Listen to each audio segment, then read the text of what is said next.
Hi.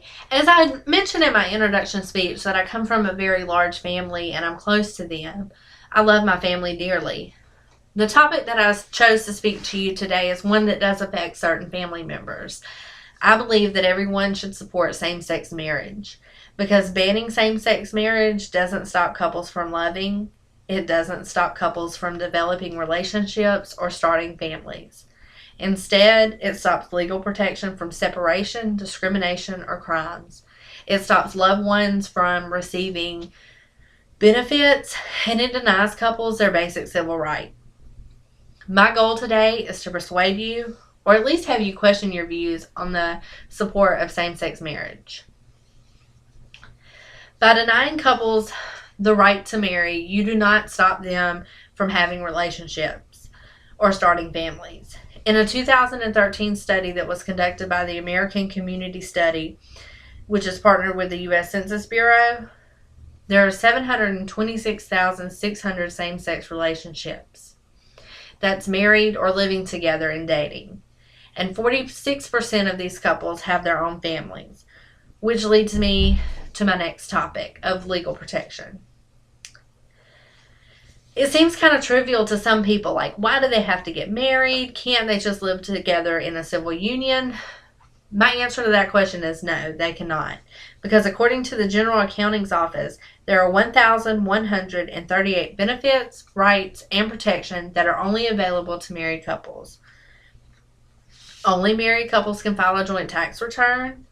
Only married couples can file for adoption, which is sad because according to the Congressional Coalition on Adoption, there are 397,122 children waiting to be adopted here in America. Ezra Klein from the Washington Post was quoted saying, "We should be begging gays to adopt children. We should see this as a great boon that gay marriage could bring kids who need nothing more than two loving parents."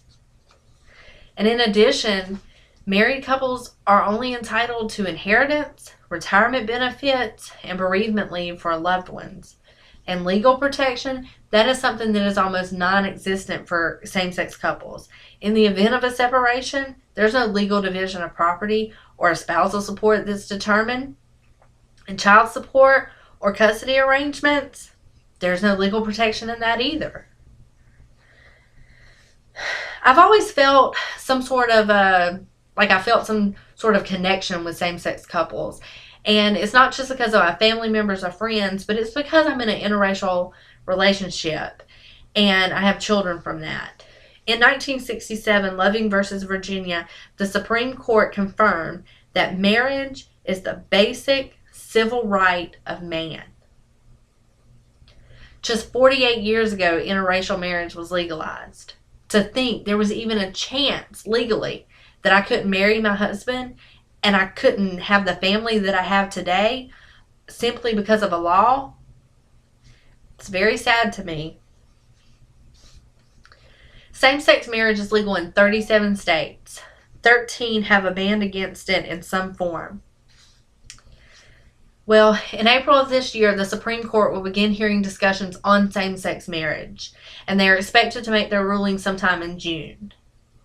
Their ruling would give states the right to ban same-sex marriage at their discretion, at the state's discretion, or it would deny states that right. Same-sex couples deserve the same civil rights that all married couples have, and they deserve the same support from all Americans to get those rights. Thank you for listening.